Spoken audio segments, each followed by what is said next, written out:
Hi, this is Bella Rachlin, and you're listening to the Marvel Cards Collectors Podcast.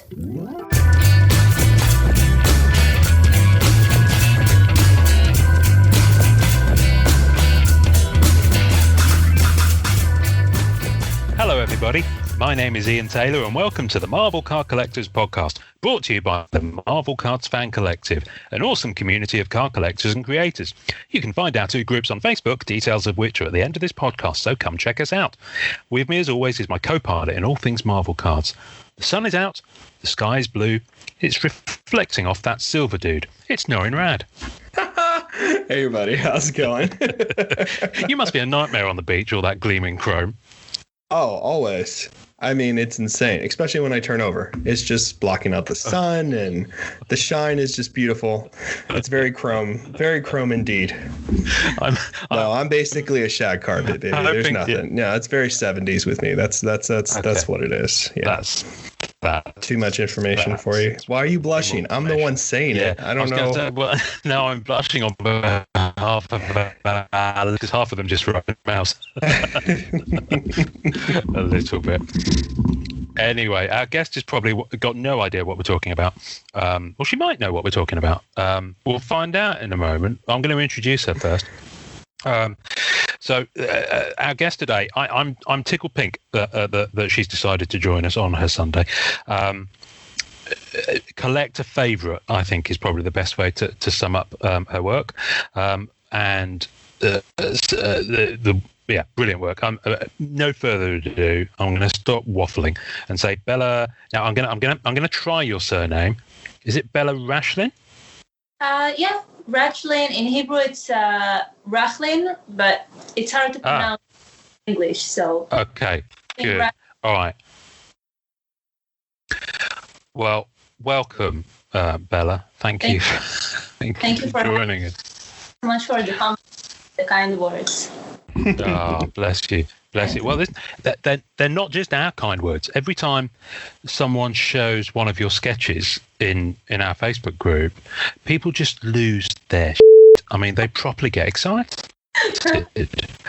That must be quite. Do you ever kind of check out what people are saying about your work?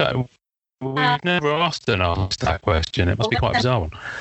To know the reviews that I have, like if the clients are happy or the collectors whenever they find a card in a set. So I occasionally search like on eBay or in the group if somebody posts something and if they have something nice to say. And I always appreciate the really kind reviews. Because I'm always a little bit stressed out whenever I finish a card. I'm like, I hope they like this. Well, they absolutely do. We'll come back onto your cards. I want to know a little bit more about you and you know where you are in the world and kind of how you got into cards. So tell us how you got to this point, if you like. What's your origin story? My origin story. Okay, so I started doing art for a living somewhere around 2015. And before that, I used to work in just the most regular jobs. Like I used to be a waitress. I used to work in clothing shops, all of that. So I really hated working in something that I don't enjoy, and I always wanted to do art for a living, and I finally had the courage to leave it all behind and to start learning more, because obviously at first I wasn't good enough and I needed to practice more and to learn how to do it professionally. So I went to the Kubert School in New Jersey. Uh-huh. I did summer classes and I got a lot of help from the teachers and from friends, and I studied whatever I could because I couldn't afford like a whole year or an entire 3 years or 4 years, and I just practiced at home until I started to receive commissions. And I received the first set in 2017, I think, or late 2016, somewhere around that time. and I think the set came out in 2017. So, yeah. Great. That's amazing. It's been a really interesting journey. It wasn't easy, and obviously until it became steady, I had a lot of ups and downs, and I actually wanted to quit at the beginning because it takes a lot of patience. And I'm glad that I didn't quit. Well, we are all glad you didn't quit either. It's funny. Your name is very much a staple in people's collections. I think it's always kind of like the thing everybody wants to get.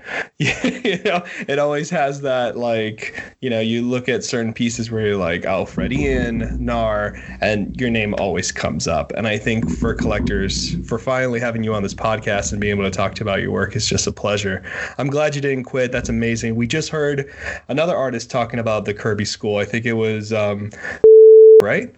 It was. However, we're going to have to edit that out because this will come Oh, man, this doesn't come 100. after. So that's a surprise. I'm the worst person ever. I can't keep secrets. I'm so terrible. So that's a surprise for 100th. I'll bleep it. I'll edit that out. Bleep it.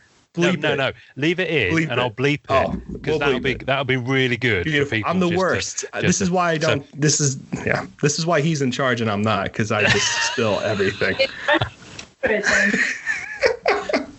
It's like having Tom Holland on the show. It really is. It's very very true. So Bella, what was that first set? The first set, I think, was Marvel Premiere. I knew it. I thought so. Like 50 cards, 55 cards. Wow. And it took me forever to finish the cards because I really wanted to put the best effort into it. So yeah, I had like this, the long cards. Yeah. That's right. They had such a difficult layout, so that's why it took so long for me to finish the first set.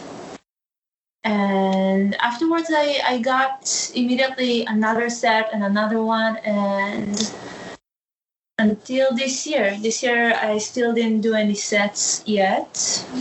And I think it's because of COVID mostly that they had a lot of issues of shipping cards. Because I was supposed to actually receive 6 sets by now. Wow. Yeah, I don't know what happened. Oh, okay. That's a shame. That's terrible. Man.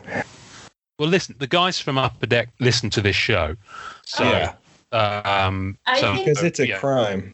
I emailed them and they were like, apologies, we'll change the deadline. And I think they just have a few issues.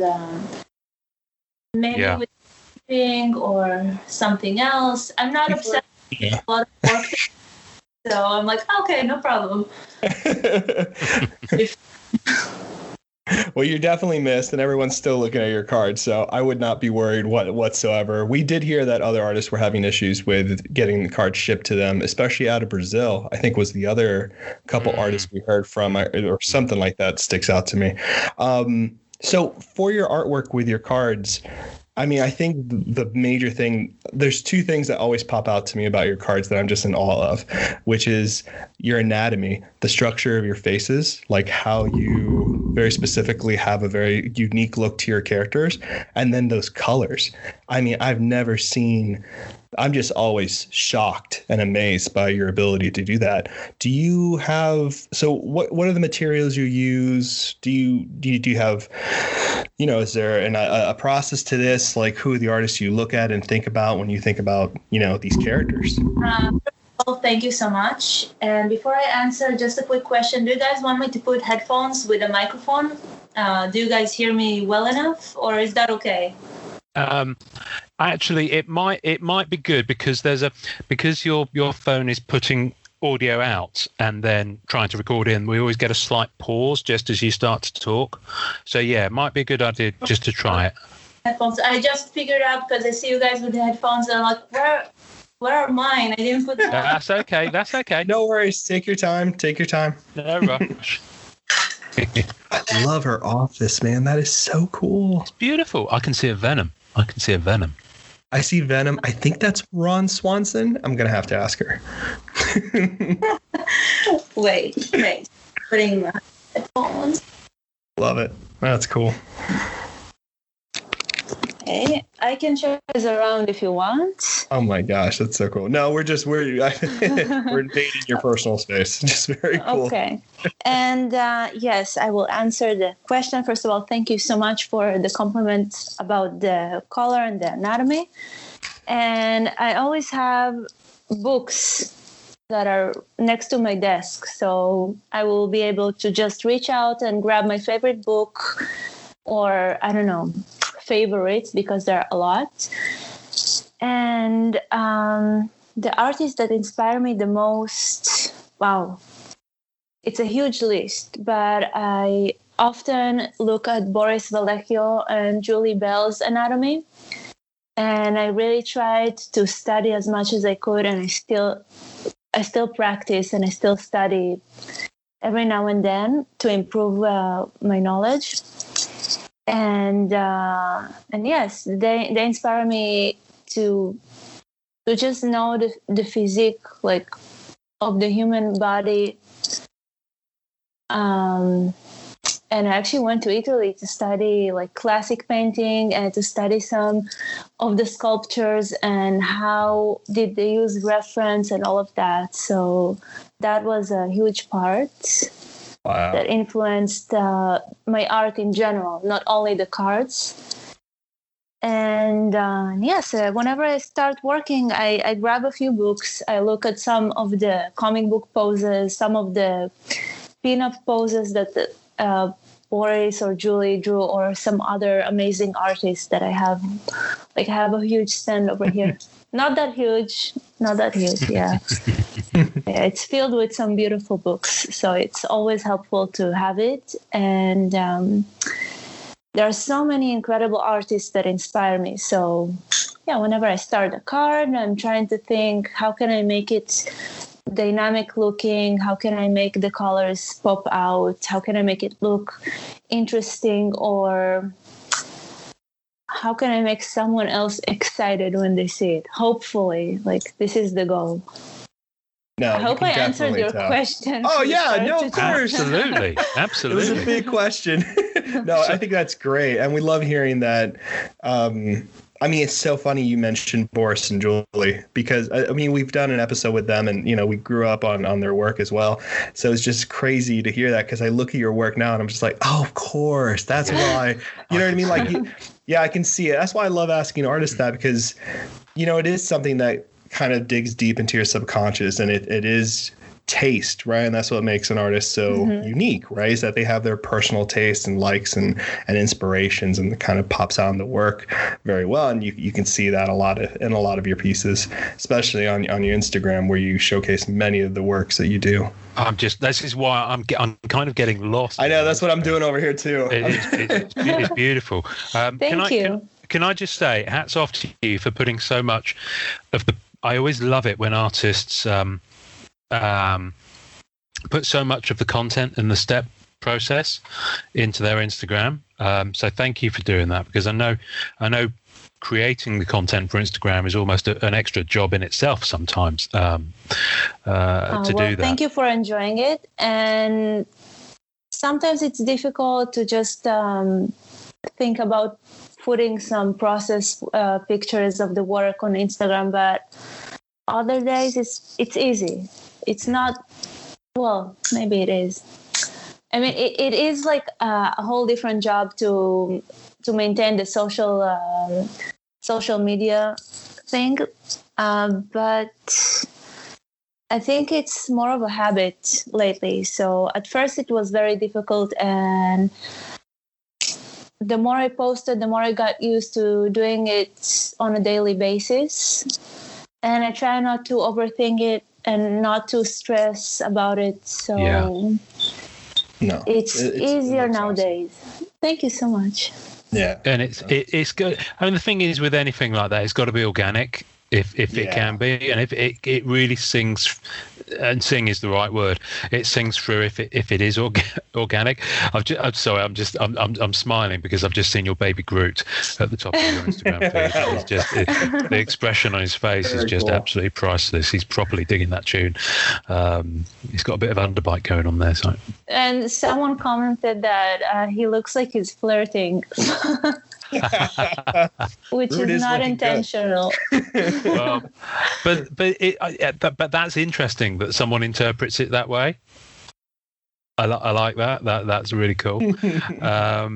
Do you? Because I notice you've got an awful lot of variety on your Instagram feed. So it's not just Marvel, which is obviously primarily. No, it's a lot of a lot of commission requests, or if it's a project for a smaller company, then it's their own characters and their own universe, so it's something else. And I find it very enjoyable to work on a variety of characters. It keeps it very fresh and it's very challenging. So whenever I accept the challenge, I'm like, okay, what can I do to make this the best piece that I can? Obviously, it's not always happening, but I always try to think this way and put like the best effort to hopefully improve more and someday work for bigger companies, although I'm not in a rush. So yeah, I mean, I'd love to see you doing sequential art. I think that would be really cool. I think you have such a good eye and good pacing for like storytelling in your cards, which is always really fun. Do you have like a particular character or IP you really get excited about when you're drawing? I'm always excited to draw the Avengers because I love the Avengers, or X-Men. Well, X-Men because it's very nostalgic to me, but honestly, even if it's a character that I haven't seen before, I'm very excited to draw it because, or to draw the character, just because it's a new challenge. It's like refreshing whatever I practice every day. So I'm always enjoying whatever comes next. That's awesome. That's really cool. Awesome. So are you also, speaking about your Instagram, just to talk about it for a second, do you also do photography professionally? Because I see, audience can't see this, but you have a lovely office, very Pinterest, Instagram worthy of any post. It's very cool looking. I love the Venusaur you got over there and Venom hanging out. Very cool.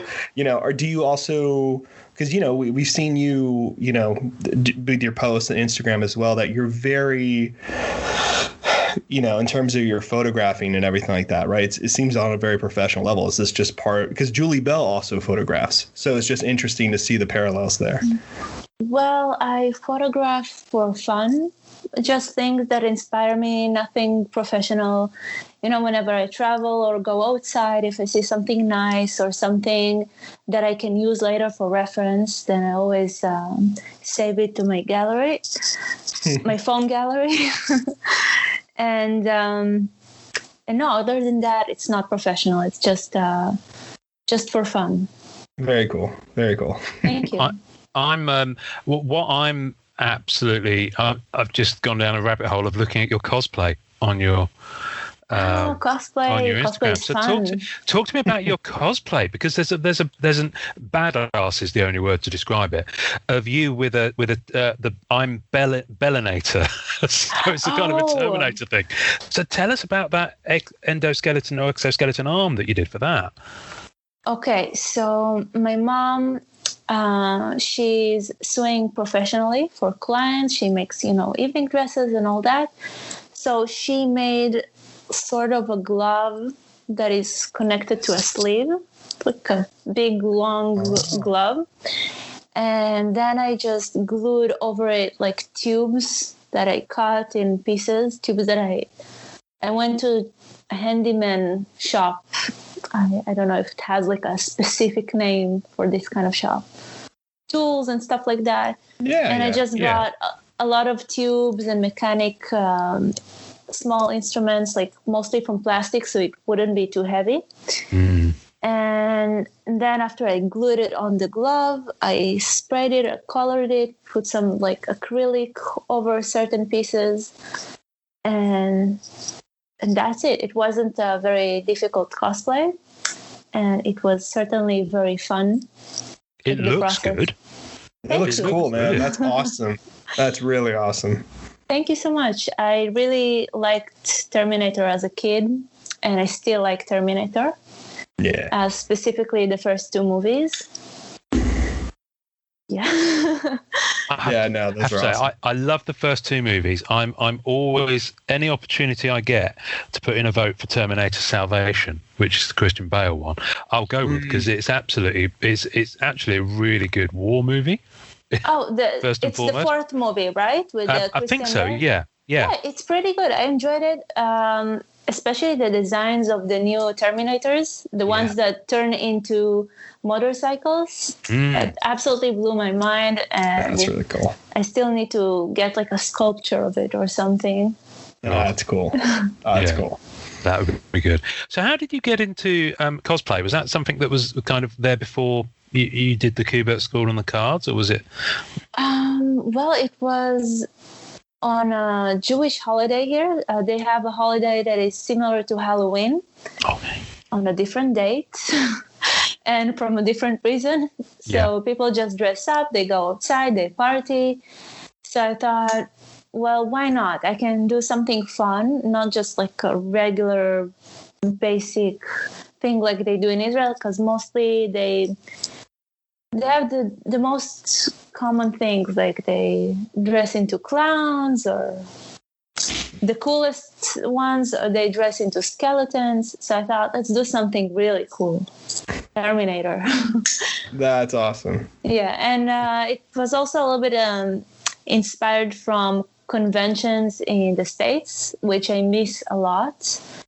And I didn't have the opportunity to cosplay at any of the conventions that I went to. So I thought, well, that will be sort of the feeling. So the outlet that you can have. Yeah.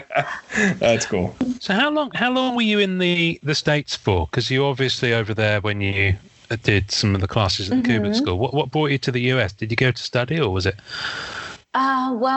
My friend was studying there, so I went to visit him. And he was studying at the Kubert School full time. And overall, I spent like 2 years in the States, each time half a year, 6 months, which is the longest I can stay each time because I have a tourist visa. So each time I just went to conventions or stores. We did something that is called a sketch party. So we get invited to a comic book shop and we sit there, a few artists, and we have our portfolios, our prints, and we're sketching like free pencil sketches. And if anyone wants something more serious, like in colors or ink, then we charge. And it was really fun. It was like having a tour around comic book shops and conventions in the United States. And I really felt home in the States. So I miss it a lot. Oh, yeah. That's cool. I like really the idea awesome. of these sketch parties. I've That never sounds heard fun. of those. No, I mean, It was my friend's idea. When he was there, he thought, wait, why aren't we doing something more simple than a convention? Because a convention takes a lot of logistics. It's very serious. We can do something light, like fun.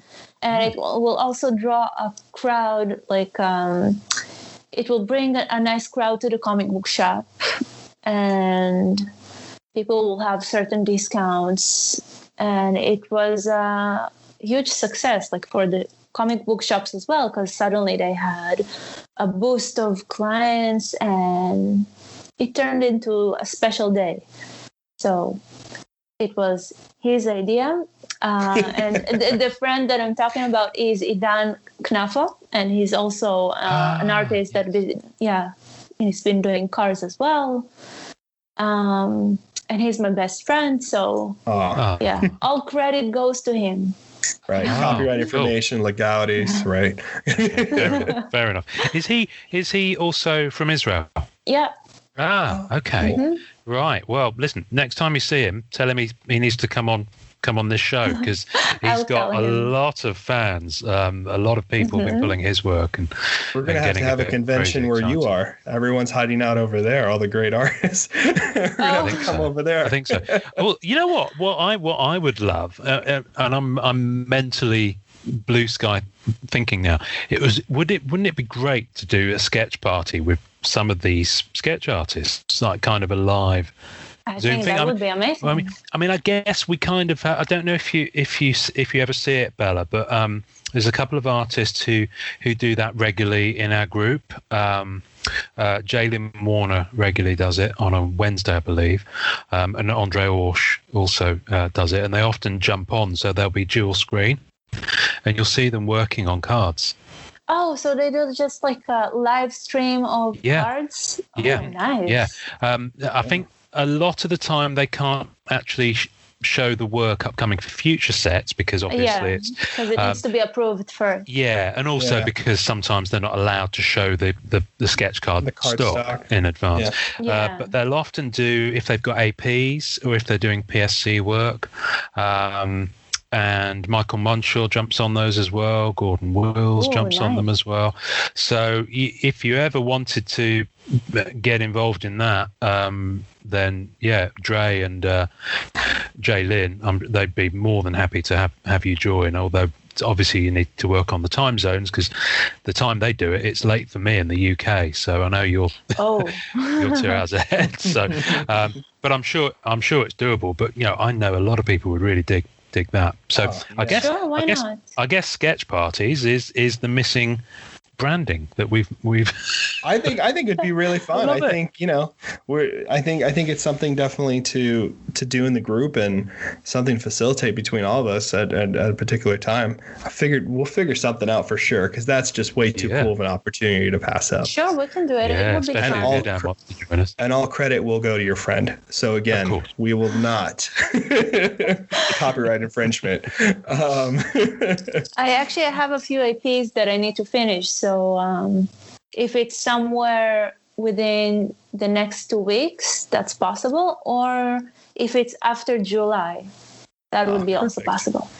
Okay, cool. Right. Awesome. Well, they'll definitely get on that. Dude, we'll connect you with those guys behind the scenes, and then you can have a chat about what might work, because I'm sure they'd love to have you join. How have you? There's a couple of things I wanted to ask, but the first one I wanted to ask was obviously Premiere being a set that has oversized stock as well as multi-panel cards.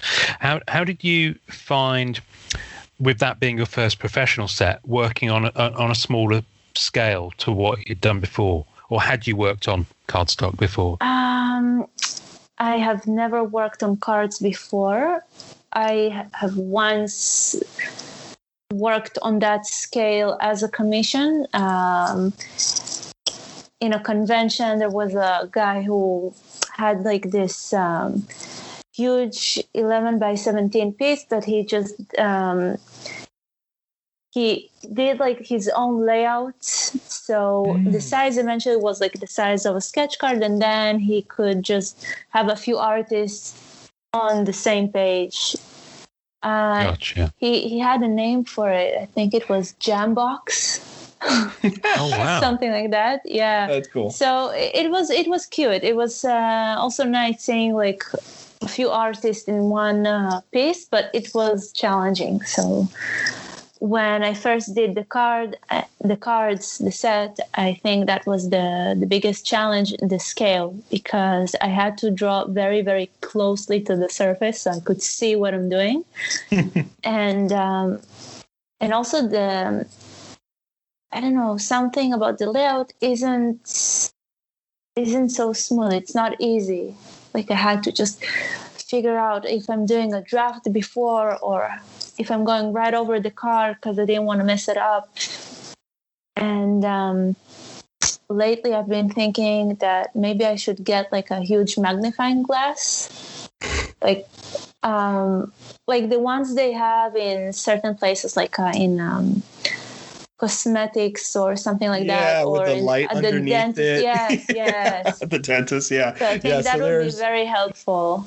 yeah, we've seen a few people who do like really, really fine details have like the goggles on and they have like the like Oh, a they jeweler. do? Yeah, Oh no, my gosh. No, yeah, I didn't know so they have it. Yeah. Well, funnily enough, our guest for episode 100, we did see that's right. this Yes. person's art desk behind where they were Ooh. sitting, and they have a magnifying like screen, I guess, a big lens thing that they can just work through. Yeah. And That sounds so helpful. You're in good company, so I need it. So how have you found your since premiere? You've obviously done a lot more sets. How have you found that your process and your style has developed over the years since that first set? Okay, so process and style.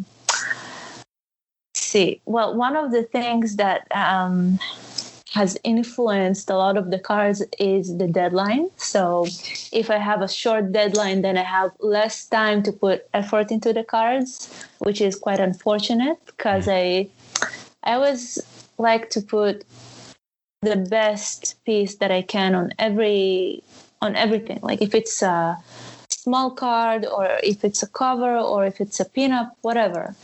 So whenever I had the very tight deadline, that was quite frustrating because I didn't have a lot of time for each card. So see how the style evolved. I wasn't actually thinking about the style when I was working on the cards. So I guess the style evolved with how I learned to manage the time correctly for finishing the cards, because certain sets were huge and some sets were just like 7 cards, 8 cards. And those ones were easy to finish. I was like, okay, I can dedicate like a week, work without pressure, and just finish them quietly. But whenever it's 40 or more, then I start to stress out because it's a lot of work. It's a lot of work. I don't think people realize how much, like, it's funny because people look at sketch cards and they, they look at yours and like, oh, this is amazing, da, da, da. But they don't look at them as a whole in terms of like other artists and the amount of time they have on them and the composition that they have to think about and what works and doesn't work in a card format and what takes more time and less time. I don't think people realize how much of sketch cards are an art form and how much dedication and thought process does go into them. It's funny. They're the most appreciated insert of Marvel cards and they're like the most undervalued insert as well at the same time. I think, I say it differently. Well, first of all, you're right, because most of the people don't appreciate the cards, but the collectors really appreciate the cards. So it kind of compensates for that. So there's like a balance. So the collectors, they're thrilled to see the cards and they're like, they know the hard work behind it. Yeah. For example, people on Instagram, they don't really appreciate. So I see it in the amount of likes, for example. So whenever I post a card, it usually gets fewer likes because for certain people, it just looks different. But for collectors, I get a lot of responses. They're like, oh my God, a brand new card, I want it. So it's balanced. It's like, for sure, you have the regular people that don't understand, and then you have the collectors that are enjoying it. Well, we need to collectively work to educate these people, these non-believers. Yeah. I have to say, it's very interesting. I half expected you to say one of the things that you said. We've heard it before from sketch card artists that necessity is the mother of invention, in that the limitations of time often find a very creative outlet. So, for example, I think it was Andre Orsh we spoke to, and because he had less time, he chose to do kind of a subset within the set. which had a very background detail, and he could do like the characters in a very specific stylized way, also to keep it interesting throughout the volume of cards. Have you ever kind of played around with different kind of almost like a subset of cards in a different style within, say, a 40 or 50 card request? Have you ever tried that? Different style, not exactly, because when I work, like, I see the style as a fingerprint. It's like when I draw, I don't think about making it look like my work. It just happens to look this way because this is how I draw. So I don't think about like a specific style, unless obviously it's copying a style, like a known style, like Art Nouveau or the cutie style, like the anime or manga. So the chibi, yeah. Yeah. The chibi, so if it has like a specific name and you're working towards it, then yes, you need to think about how to make it look so it will go under this category. But I think a lot of artists that are drawing, they are influenced by their favorite artist, and that's the combo that creates their own style, their fingerprint in art.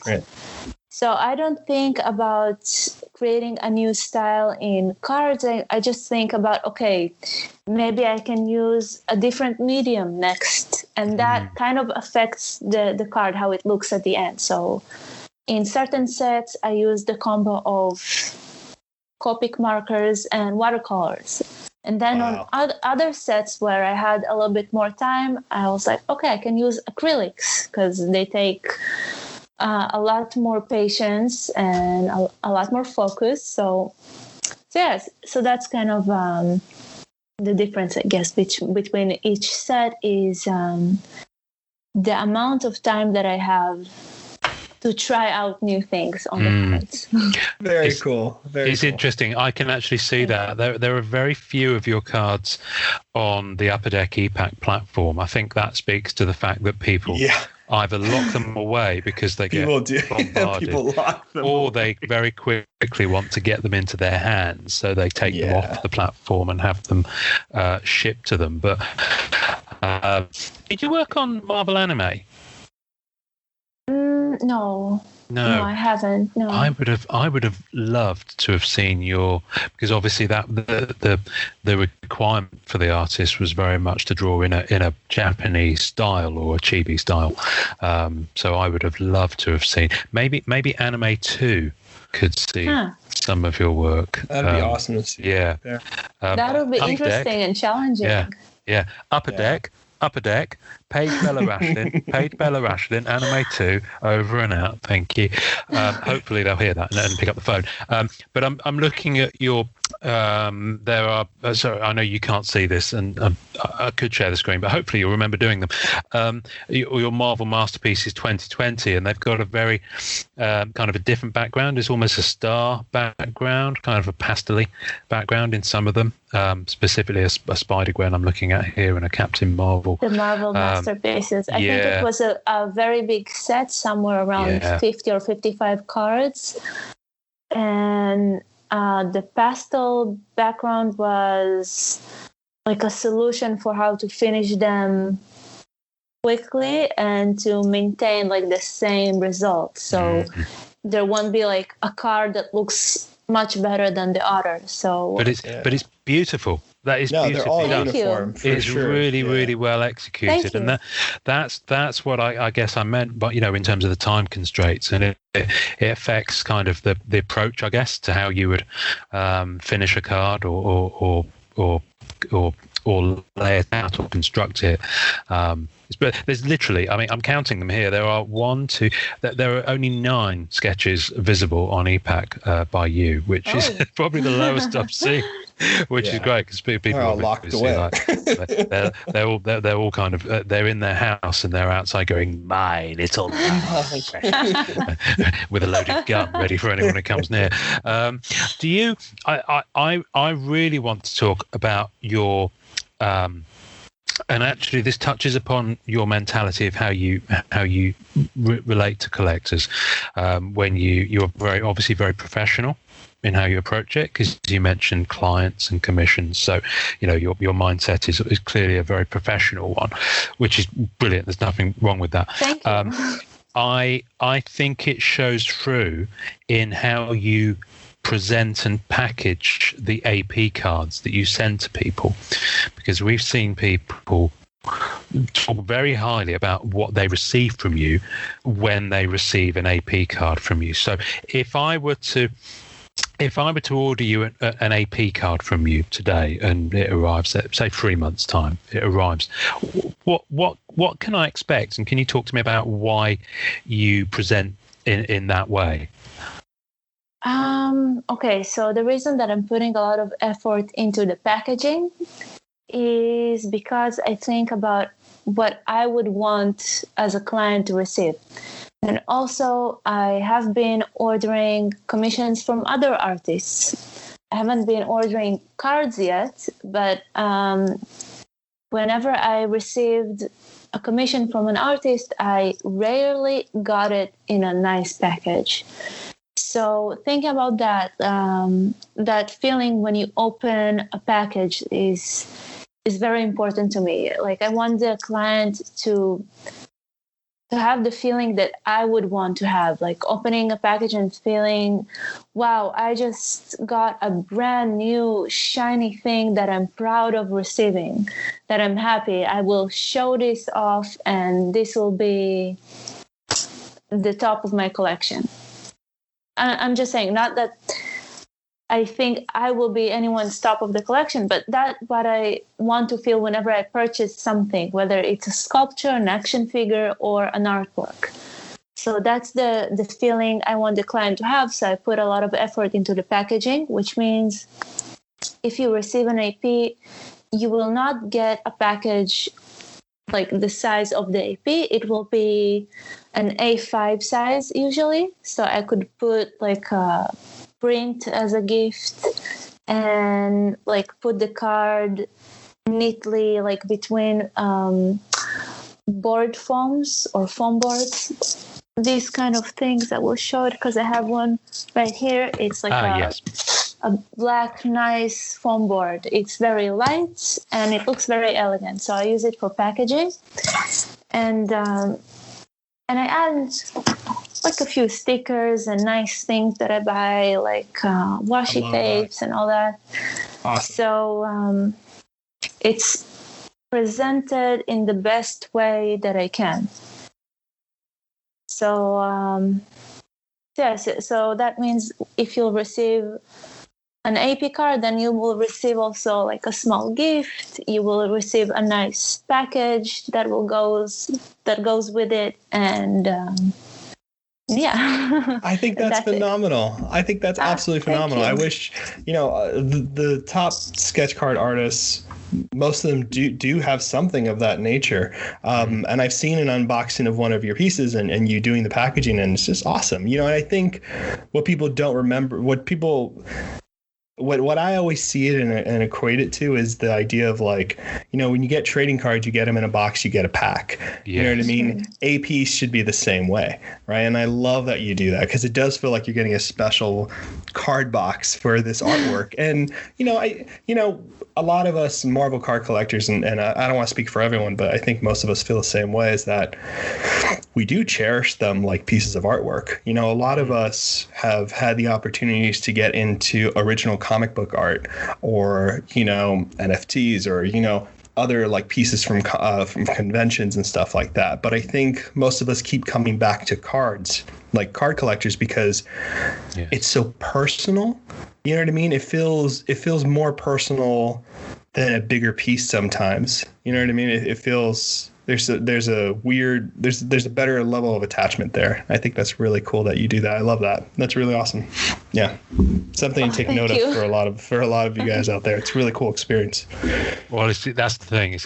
I kind of knew what to expect, but I think it's interesting people hearing that. We're going to have to put some when we put the episodes out, Bella. We always put tasting notes, we call them, but they're show notes, and there's a post on our page, and we put images that relate to the episode, because it's quite a difficult thing doing an audio podcast about a visual medium. But anyway, we'll make sure we put some images from collectors who've opened and received some of your packages, so that people can see the level of care, I guess, and love that goes into them. I appreciate it. it is. No, we appreciate it. Thank you. Yeah. So when you're not working on cards, what other things? So you mentioned now you're pretty much professional full time. I'm guessing is your main thing. Yes, that's what I do as my day job. And also as a hobby, like if I have spare time or non-spare time, I also draw. So I work on commissions, on covers, pinups. I actually have a project that is still in process of a few sequential pages. Ooh, wow. Yeah. It's so difficult to draw comic book art, and it makes me appreciate all my favorite comic book artists much, much more, because drawing sequential work is so much more than just drawing. It's also thinking about how to make the layout good, how to make the storytelling good, how to make it readable, how to make it in a way that the lettering will fit as well, how to make it good enough so the colorist will have like enough, enough understanding of what I'm doing. Like there's so much that goes into creating sequential art that is much more difficult than I ever expected it to be. But I'm also very enjoying it at the same time. And the project that I'm working on at the moment is for a small company, not so small. I guess it's one of the independent companies out there. And it's almost done. I have 3 more pages. Hey, congratulations. That's really cool. That's awesome. Thank you so much. Oh, I'm looking forward to seeing it. Yeah, that's going to be really fun. I need to finish it, and then proceed to the next book that the writer has. Wow. That's cool. That's awesome. Cool. Well, it was really fun because when we spoke to Simone Bianchi, right? Ooh. He's amazing. Did I say it right? Yeah, he's amazing. Yes, it was really awesome. Yeah, okay. So he was just fantastic. And, he does sequential art and comic book writing and stuff like that. And it was funny to see his cards for Marvel Masterpiece 2018 because you could see that storytelling kind of transfer. Even though it's like one panel, you know what I mean? You could still see like there was the hint of action before and where the character is going, right? Still having that kind of storytelling. So it's really cool to see that. That's what I love about artists who do sketch cards who also are participating in sequential art, because that kind of bleeds over, that story composition and that storytelling ability. Yeah. Well, he's amazing. He's like a legendary artist. Yeah, really he's a lovely man. He was so nice. Well. He was so lovely man. So cool. It only took us almost 100 episodes to get his name right as well. Felt so bad. For the longest time we were pronouncing it incorrectly, and then when he came on the show, he schooled us within the first 5 minutes how to say his name, and we were like, okay, great, we'll make sure. And then we still muffed it up a few episodes later. Yeah, that's right. That's why I was so nervous. I was looking at Ian. I was like, okay, tell me if I'm doing this wrong. No, give me a look. You nailed it. But it's very interesting, and I'm going to use the word discipline, because you can see that discipline of how he does the sequential art, and you could see it follow through to how he had storyboarded. I mean, Norrin and I both own pieces where Simone had laid out little thumbnails, and you could buy them from Simone for the. Ooh. So they're kind of prelims, if that makes sense. Oh, thumbnails. Yeah, thumbnails. I guess they are. Yeah. And they're lovely because they're so undeniably his style, and yet they are just really embryonic, I guess, of what the piece would become. But they're fascinating to look at. But you can really see how all those years of the work he's done for Marvel, for DC, for the other creator, for the other companies out there, how that has translated into how he approached the set. So it's wonderful. So you mentioned there when you're doing sequential art, you have a respect. Your respect level goes up. Not that it wasn't low before, for your favourite comic book artists. So who springs to mind when you're thinking of sequential art? That those people are the absolute bomb. Okay, there are so many. Okay, one of my absolute favorites is Olivier Coipel. Jim Lee, David Finch. Let's see who else. There are so many that I'm blacking out. No, that's all right. I put you on the spot. Sorry. McNiven's art is phenomenal. Travis Charles is phenomenal. Wow, there are so many that I'm starting to forget. I was like, I had all the names in my head, and so that's just that's quite all right. You gave us more than enough. I think that's awesome. Yeah, those are great names. See who else? Ramos, Todd Knack, Fiona Staples, Sarah Pichelli. Fiona Staples' work on. Is she the lady that does Saga? Yeah. Fiona Staples. Yeah, that's so good. Saga is so good. It's incredible. It's one of my favorites. Yeah, I mean, I'm way behind on it. Are they taking a pause at the moment? They are, aren't they? I think so. They made 9 books, right, which is a lot because each book contains a few issues. So I think they're taking a small break before they're coming back. Yeah, hopefully. Hopefully, because the end of the 9th book was mind-blowing and heartbreaking. Don't. I haven't. I'm just. Yeah, I'm probably about 2 books. If in thinking about it in the books, I'm probably about 2 books behind. I think because I was buying them individually, and then I had to stop buying all new books when coronavirus hit. So obviously, because my income took a hit, so I stopped buying anything. So I think I read the first 2 books because I taught the first book, but it was so great. I mean, like they're just beautiful pieces, just great storytelling. They're beautiful, and also I like the writing. Like it's a great combination of the writer and of Fiona Staples' work. Just it's mind blowing, and a lot of respect to the characters. Like really great stuff. And each book is kind of mind blowing and heartbreaking. So I could say that on every book. So spoilers free. But I distinctly remember reading one of the earlier, I think it was issue 7 or 8, and it ended with a certain thing happening. But it was one of those things where you turned over and you saw what happened on the last page, because it was a splash page, and I just remember my heart going into my mouth and like welling up a little bit. And I thought it's been a long time since I felt that reading. I cried. I think it was in the 5th book. The 5th book kind of broke my heart, and then they did it again in the next one and the next one. Yeah. So thanks, Brian K. Vaughan, I think it was. So thanks for that, Brian. Thanks. Yes.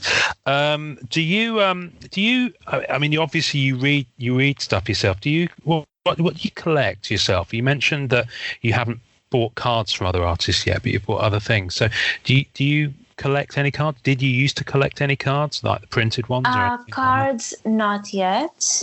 Cards are, I think, difficult to collect because you need to find an available artist or the artist that you want, and they're often not available.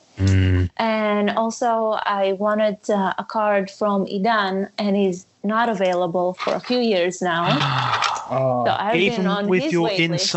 Even with your insider ability to just like ring him up and say, hey, give me a card. He's not even bumping on the into the top of his contrary, list. he's like, okay, because you're my friend, you're supposed to wait You can Right. wait. Well, that's professionalism for you. Look at That's this. pretty Yeah. good. That's pretty good. Because we know each other, you have to take the sacrifice. Yeah, That's so pretty I've been good. waiting for a few years, and maybe someday in the future.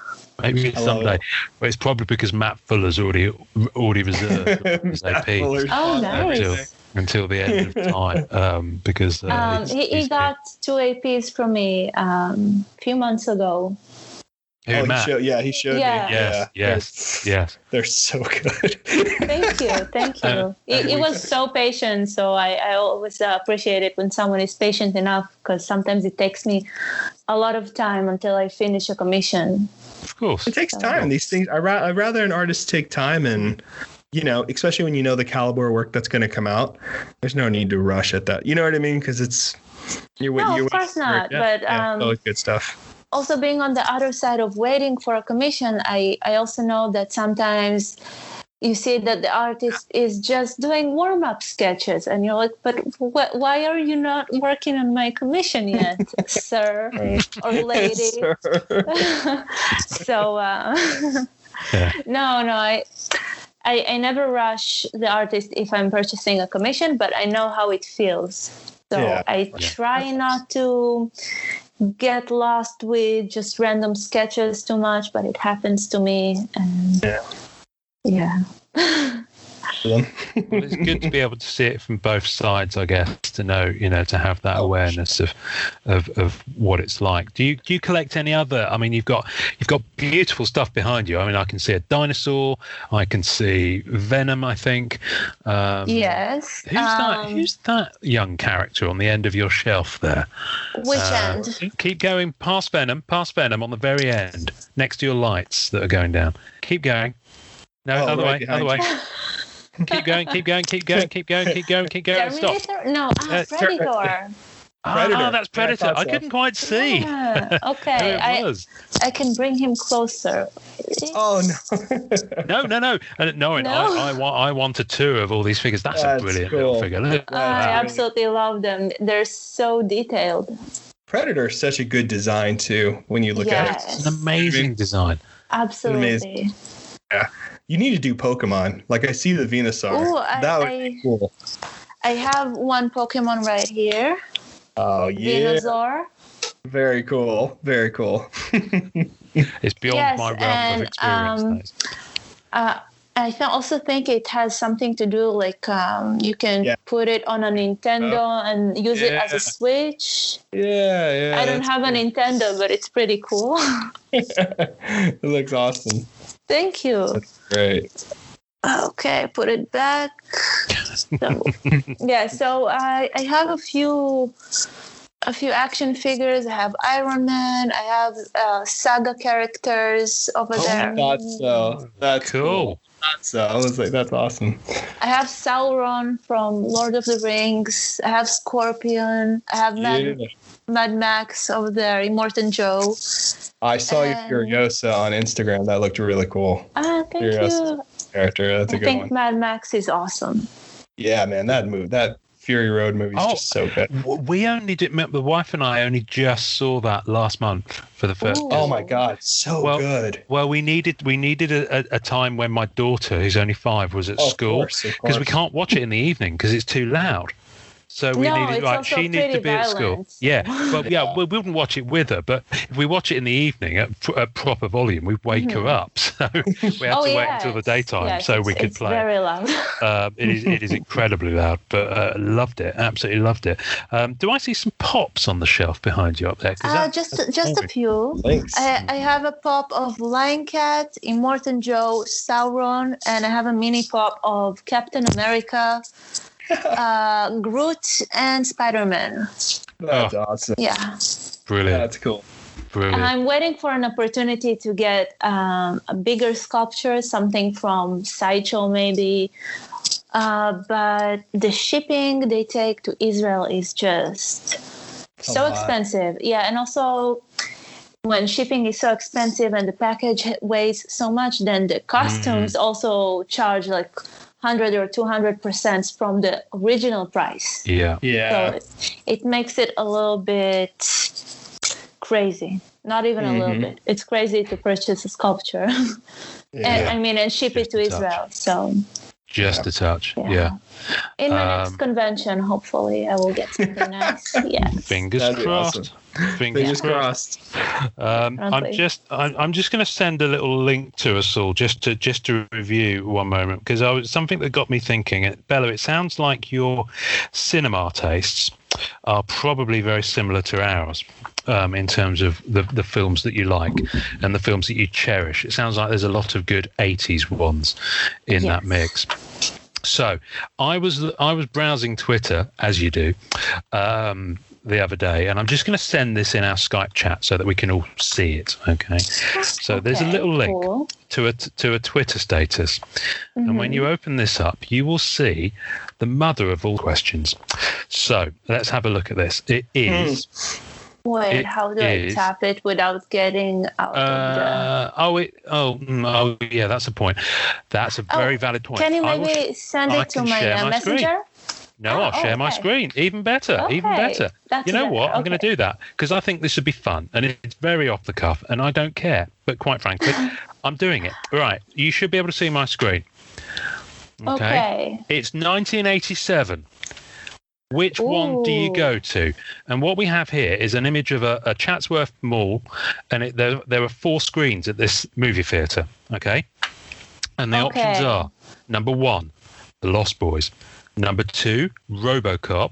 Number 3, Predator. Number 4, Full Metal Jacket.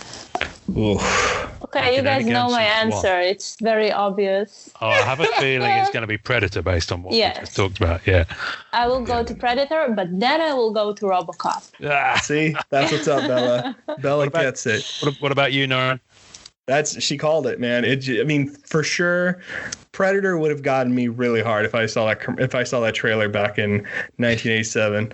That would have been really tough to turn down. RoboCop though is a close second. Yeah, definitely close. I'm not a fan of the Lost Boys, man. I don't know. I haven't watched it yet. I think it's one of those cult movies that I need to watch. Yeah, for sure. You definitely have to see it. Yeah. I need to watch this one, and there's one, I forgot the name of it, with David Bowie. It's also Labyrinth. Yes, I heard a lot of nice reviews about it. I haven't watched it yet. Labyrinth is incredible. You could so cosplay Labyrinth. Nice. It would be awesome cosplaying. So it's all Jim Henson Muppetry, I think, right? It should be Jim. It is. Yeah. So that one, Labyrinth and Neverending Story and Dark Crystal. Those all have similar aesthetics. Dark Crystal, I think, is the best of them all. Dark Crystal. You'd flip out. I wonder if I watched it. Really good. Dark Crystal's amazing. I might have watched it when I was a kid. And sometimes the names in Hebrew are different. So if I watched it as a kid in Hebrew, it means it had maybe a different name. Let me just Google it. Well, while you're looking that up, Noreen, I'm going to ask you, have you ever seen The Storyteller? Which was Jim Henson. The Storyteller. So basically, it was a TV series, but it was done in the same kind of dark. I call it dark Muppetry. I like that kind of fantasy Muppetry that they do. And it was John Hurt as the kind of main character, but each one was a different fantasy story. And there were 6 episodes, and it was absolutely incredible. I don't think I watched it, and I did not see The Dark Crystal, but I have seen a lot of art as a kid from that movie, apparently, because I remember a lot of the characters as a kid for some reason, although I didn't watch it, and something about it, they had it in art stores in Israel, something like this. Oh, wow. Because it looks very familiar. Mm-hmm. It's Maybe one of those. I was too young to remember. No. Yeah. I've had those movies as well. I tell you what, I for one would be very excited, and not that you have to do this, but my mind goes to your creative talent, and those characters would be. I think that would be really fun because as a kid, I really liked fairies and all that magical world, magical beings. So that would be very fun to draw and just do something like fantasy art inspired. Yeah, I'm slightly amazed that Norrin didn't know about the storyteller.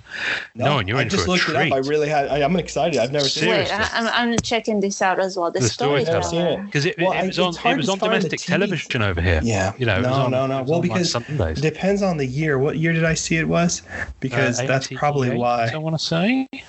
Yeah, see. Yeah, it was released 1987, 88. Yeah. Wow. You were barely alive then, weren't you? I was barely alive. I was just holding on. I was just imagining how to walk and talk. I was busy. I was preoccupied at the time. You were busy, preoccupied. Here, watch this. That looks actually really cool. Wait, is It's that really- by Neil really Gaiman? cool. No, it's not. It looks Or like is it, but it looks like it, but it's He not. may It's have written- created by Jim Henson. Yeah, he may have written Oh. some stuff. It was about the time that Gaiman was coming up, so Because I just saw his name on one of the posters. And I was like, it what? may well be that he wrote some of the episodes because that was just before he would have started Sandman, so he would have been active. Oh, that's really cool. So yeah, That yeah. reminds me a lot of the art of Boris and Julie. Like Yeah. their fantasy posters and all the creatures that they drew. That's fun. Are you? We touched on Sandman. Have you read Sandman? I haven't read some. actually. I have not seen any available books in stores. I watched videos on YouTube just to get familiar with the characters. I read about them just to know, because I did commissions of Sandman, of Death, of Delirium. So I just needed to know, because whenever I'm getting a commission of a character that I'm not familiar with, I have the need to know their background story. Yeah. So I will get like a proper idea of how to draw the character, not just drawing it randomly and make it look way too posed. Like, I want to Love that. make it feel like it's the actual character that they want. So yeah, I have read about the characters and the world in general, so I know a bit about it, not all. And I've never seen the books in stores. It was never available. Interesting. Yeah. No, it's astonishingly good. I mean, it's one of the few. I'm not one of those collectors that tends to upgrade. You know, those massive editions of comic books you can get now, like the omnibus editions and the leather bound ones and the ones that. Oh, are you talking about the huge books, the artist? Those ones? Yes. Editions? Those are no, Oh my I wasn't God. talking about those, but those are incredible. Those are absolutely amazing. There's a John Romita one that came out about Spider-Man. Oh, yes. That I saw it and I was like, I want that, and I just couldn't afford it. It was just lovely. But no, the omnibus editions where they reprint in hardback format runs of series, so you can get them for a lot of the X-Men books and a lot of I've seen a few of the X-Men ones. Yes. Yeah, they're they are ridiculously heavy. I mean, you seriously need like leg braces to be able to hold them and have them on your lap. But the Sandman one, they do these wonderful ones called Absolute Sandman where they're slip cased. So the art is by is it McKeon who did the artwork for Sandman? I'm looking at you, Norrin. The guy who did the covers. Oh God, Sandman. I don't remember. Beautiful kind of photo collage kind of effect artwork covers that he did. That he's done these slip cases and they're leather bound and they're beautiful, absolutely stunning. So I'm upgrading slowly as I can afford it to those Absolute Sandman. So once I've done that, the trade paperbacks, they're yours if you want them. I'll ship them over to you and you can dive in and get reading some Sandman. For what it's worth, I chose RoboCop. Oh, Really? I chose RoboCop. Ah. But I think it always it's one of those things you can't kind of look at that subjectively now, but without bias of your experience. Oh, because yeah. I went with it because when RoboCop came out, I was at school and it was too old for us to go and see. So we had a pirate copy on VHS that did the rounds at school. Oh, Oh, nice. I love it. I just remember it. watching this like grainy. It was in colour, fortunately, and the sound was okay.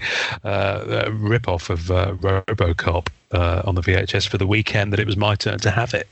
I love that. Gosh, that sounds like a fun experience as a kid. Oh, the 80s. It was a fun time. It was a fun time. Well, it's funny too because Predator and RoboCop has like the same level of gore too. Funny enough, like looking back, like they're like right there, toe to toe with each other. Yeah, that's really great. Yeah. Wow. But the only thing is, RoboCops is delivered with far more satirical savagery because of Paul Verhoeven being a director. Yeah, so, yeah. But definitely a different level in there, not pure action. I massively digress. See, this is what I love about this show is that we go on these pop culture tangents. We always go on tangents. We spoke to Bill Sienkiewicz for the first 10 minutes. We were talking about Dune, the movie. That's right. Adaptation of it and all that sort of stuff, and it was just complete sidetrack from the beginning. Sienkiewicz was fun. So Bella, if someone wants to get some of look at your stuff on the internet and go and see what you're about, and then obviously contact you to get an AP, where should they go? Where can people find you online? Mostly on Instagram. I try to post on Facebook. I kind of neglected it lately, but I will post more. Mostly Instagram, YouTube, Facebook. What else do I have? I opened the TikTok, but I feel like I have no idea how to use it. No one really knows how to use it. No one really knows how to use it. It's all a mystery to all of us. Yeah, it's a mess. It's so weird too, just random videos over there. But yeah, I opened the TikTok as well. And I think that sums it up. So yeah, mostly Instagram. Awesome. You say that, but at the top of your Instagram profile, I noticed your link tree, and I went through to that, and I clicked on your YouTube, and OMG, if the top video isn't how to pack artwork. Oh, brilliant. Yes. Oh, that's cool. Brilliant. Yeah, I put it in the top video because a lot of artists asked me how to pack commission correctly, and I thought it would be helpful mostly for artists to see it like over there, so they won't have to search it. And I love the tutorials you've got on here, how to draw a face, how to start a sketch. This is great. I've not looked at this before, so I'm going to dive in later on. Now, that's my evening sorted. I have to apologise to my wife. You won't get much out of me this evening. I'll be watching Bella's YouTube. Do you? I notice you've got a Patreon on there. So. Oh yes, I need to kind of revive it or to shut it down. Either one of those, because I didn't have a lot of time lately to put effort into it, and like every other platform, it needs to be more active. Like I used to post daily on Patreon 2 years ago and last year as well, and lately I've just had a lot of work piling up, so sure. I had to put it aside, and I need to figure out if to shut it down for just a little bit until I can post daily over there as well, because I kind of feel bad if someone is paying for a tire and I don't post anything, so they just see nothing. Like, I appreciate the support, but yeah, it's not fair. Yeah. Oh, okay. Well, yeah, I'm maybe... going to revive it soon. I promise. Yeah. That's awesome. Good. That'd be cool. Thank you. The other thing I noticed at the top of your... excuse me, sorry. This is how amazed I am by it. The header at the top of your YouTube has one of your renditions of Black Cat in there, and if you didn't know, I'm a big Black Cat collector, and Norrin's Silver Surfer, hence the intro to the episode, just in case you didn't get that. I got that. Good. Well, his name alone just goes, because Norrin legally changed his name by default, didn't you, Norrin, to be that Silver Surfer.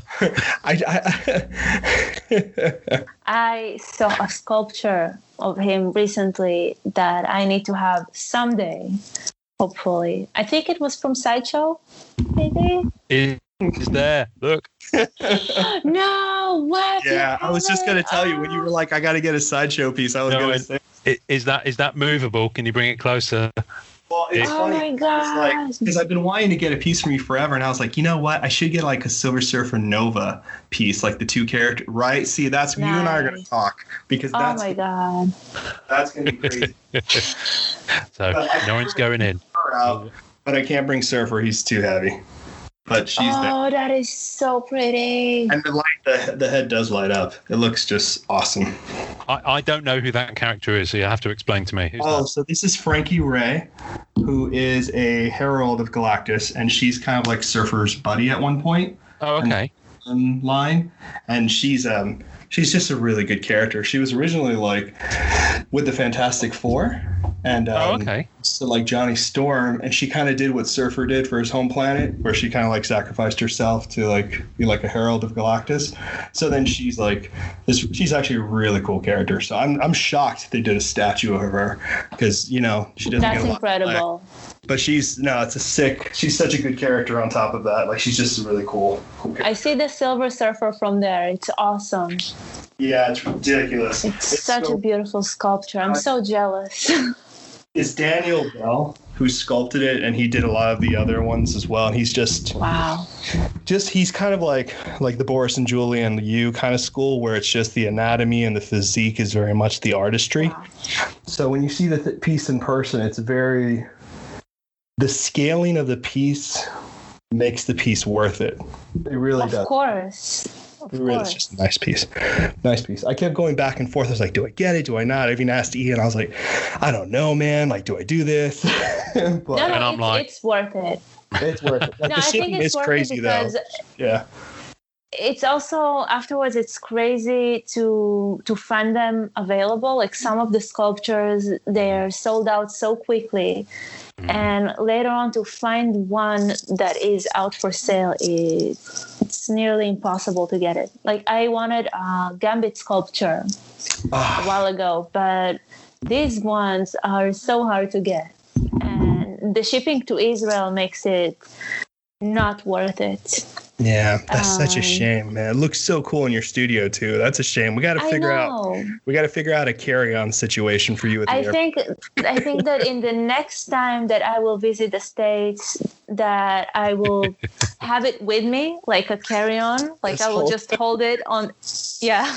We'll probably buy an extra ticket for it. I think the size of the thing. You'll need to. Yeah, it was a big box, man. It was like I'm 6'4", and like the box was like up to my hip. It was insane. God. No, I mean straight, like it was massive. Like it was a massive box. It was hilarious, but it's worth it. People can go to your Instagram, Norrin, and see the unboxing and the assembly of it.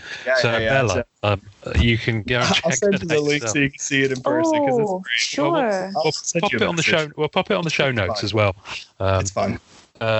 And Bella, we're also going to put links to your Instagram and everywhere on the show notes as well, so that people can go check out your work and get a commission started right away. So hopefully we can get you a little bit busier because that would be great. I got to say, I know we kind of said we'd probably be about 90 minutes, and we're coming up on that now, so we should probably let you go. What can people expect from you next, I guess, before we sign off? What's next from you? What's next? I don't know next see you. Let's see. I need to finish a cover because the deadline is it's really close. It's 3 days. It's 3 days from now, and I need to finish it. So it's almost there. I just posted the video of it yesterday. It's halfway there. That's beautiful. Thank you so much. Wow. It's like a vintage style cover. It's called The Box, I think, the title of the comic book. I don't know much about it. I don't know if it's been out before or if it's brand new. Wow. Very cool. So that would be my top priority to finish it. And afterwards, I just have a huge salad of everything that I need to do. An art salad. An art salad. I need to finish. I have this one. I haven't showed it yet, but I've been holding it pretty close. 2 APs commissions connected. Oh, that's beautiful. Wolverine and Apocalypse. Oh, wow. Okay, someone's getting lucky. Look at that. Lucky. Oh, I know who's getting that. That looks great. Let's see if you can guess. I think it has to be Matt Fuller, right? No, actually it's not. No. Apocalypse Collector. It's for Jacob Walker, if you guys know him. Oh, yeah, that's cool. That's a smart guy. So I have a few more APs. I guess you guys will recognize for who this card. Oh, yes. Omega. Yes. Jonathan Omega. Yes. Good man. That's right. So, yes, I have a lot of things in process, a lot of commissions that I need to finish. And in 2 weeks, I'm going to Italy. Finally. Ooh. Hey. Yes. I need to do a workshop of classic painting. So. Oh, that's exciting. Okay. Yes. Well, this episode will be out around that time, so you may well be in Italy when this drops. Who knows? They have Wi-Fi. Good. So I will see it. Good. All right. Good. Well, enjoy your art salad for your lunch or your evening dinner, as it were. Thank you. Bella Rachlin, thank you so much for spending some time with us on Sunday. I know you've got lots of work. Thank you so much for having me. This was very fun. And I've enjoyed the conversation. Bless you. Well, we enjoyed the conversation as well. Thank you so much. Yes, and thank you for collecting and enjoy collecting. Thanks for listening to the Marvel Card Collectors Podcast. Visuals and tasting notes for each episode can be found on our Facebook page. You can subscribe and leave us a voicemail via our home on anchor.fm/MCCP. We're also on iTunes, Spotify, and all major podcast platforms. Please take a second to subscribe, like, and review our show wherever you get your podcasts. Our podcast can be found by Googling @the MCC Pod, which will also find us on Facebook, Twitter, YouTube, and Instagram. Our Facebook community is at MCCW, Marvel Card Collectors Worldwide, and MMC, Marvel Masterpieces Collectors. The great music we use is called Rocket Power by Kevin MacLeod. Thanks to the collectors, artists, and creators who support the Marvel Cards Fan Collective. We'll see you next time, and remember, it's a small hobby but a fun one. Make mine Marvel and enjoy collecting.